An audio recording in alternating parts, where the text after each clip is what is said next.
Assalamualaikum warahmatullahi wabarakatuh. Kembali lagi di channel Jaki dan Bara.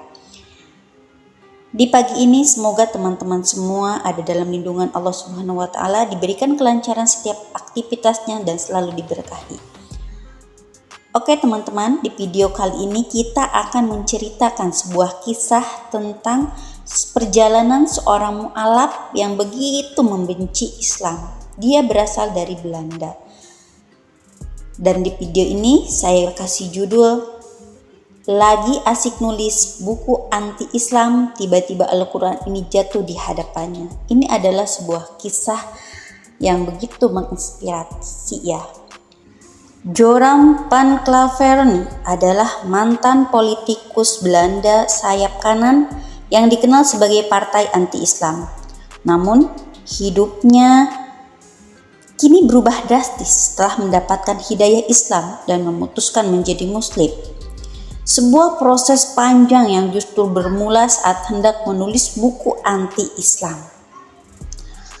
Dikutip dari sebuah video, Joram mengisahkan bahwa dirinya dulu adalah pemeluk agama non-Muslim yang cukup taat. Dia rutin pergi ke tempat ibadah dan membaca kitab. Dia juga mempercayai surga dan neraka. Namun dia mengaku mulai mempertanyakan ajaran itu dan banyak berkonsultasi tentang ini sejak berumur belasan tahun. Dia pun bercerita, percaya atau tidak, itu masih sangat kompleks. Karena jika ada Tuhan di dalam kitab, dikatakan Tuhan itu kekal. Tetapi jika Anda abadi dan pada saat yang sama Anda mati, Anda tidak bisa menjadi abadi. Jadi itu adalah sesuatu ketika saya berumur 16-17 tahun mulai mempertanyakan hal seperti itu. Ujar dia berkata seperti itu. Namun pikiran itu kemudian dia pendam dalam-dalam dan berpikir bahwa ketidakmampuannya untuk memproses informasi itu adalah karena kurangnya pengetahuan. Dia mempercayai adanya Tuhan. Minatnya kepada isu agama membuatnya mengambil jurusan perbandingan agama di universitas dan kemudian melihat agama-agama lain, termasuk Islam. Tapi citra Islam di mata dia kala itu sangat buruk, terutama setelah kejadian pembunuhan tragis sutradara Theo van Gogh oleh seorang Muslim. Jadi itu memperkuat perasaan anti-Islam saya.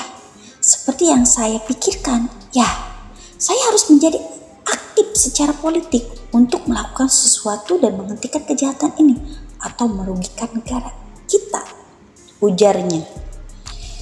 Itu alasan saya ingin menulis buku untuk menjelaskan orang-orang mengapa Islam adalah bahaya bagi dunia, tambahnya.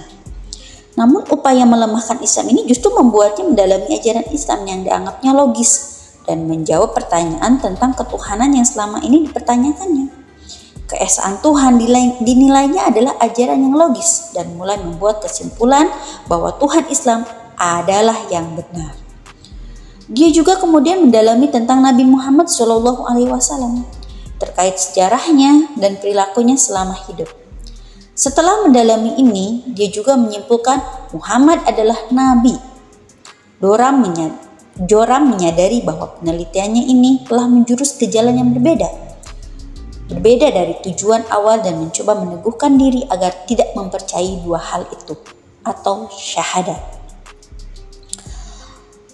Ungkapnya, ini mengerikan karena saya sudah menerima keesaan Tuhan ini. Dan sekarang saya katakan, dia, Muhammad, adalah seorang nabi. Jika saya katakan hanya ada satu Tuhan dan Muhammad adalah nabinya, itu hampir seperti syahadat. Jadi saya berpikir, oke, mari kita tutup buku, hentikan ini, saya pergi ke arah yang salah, kata Joram.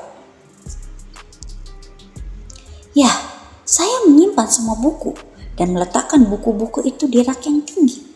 Tapi dari begitu banyak buku, salah satu buku yang jatuh dari rak adalah Al-Quran. Dan ketika saya mengambilnya, tangan saya berada di halaman tepat di surat 22 Al-Hajj ayat 46. Dan dikatakan bahwa bukan mata yang buta, tapi hati. Dan saya berpikir, itu benar-benar masalah saya.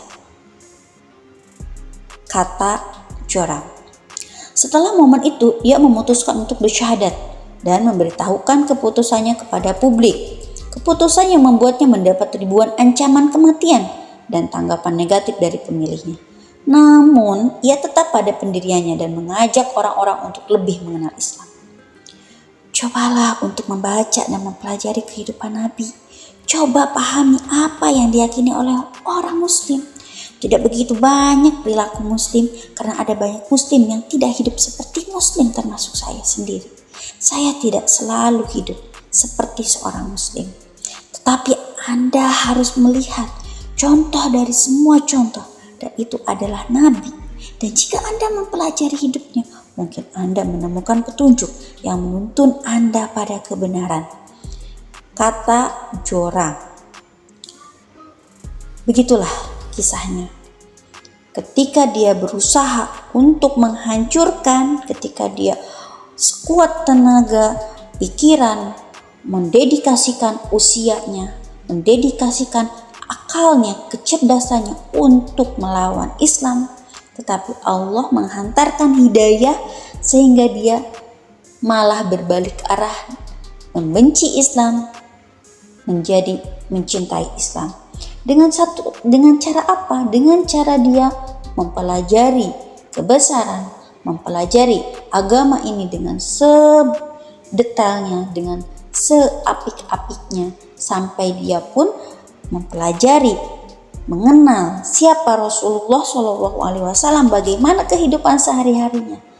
Dan ketika itu semua sudah dia dapatkan, sudah dia pahami, akhirnya nuraninya, fitrahnya menyambut hidayah yang selama ini tertutup oleh kebencian, oleh ketidaksukaan dengan berbagai propaganda yang merasuki pikiran daripada Joram ini. Tetapi mungkin itu saja ya teman-teman. Terima kasih. Wassalamualaikum warahmatullahi wabarakatuh.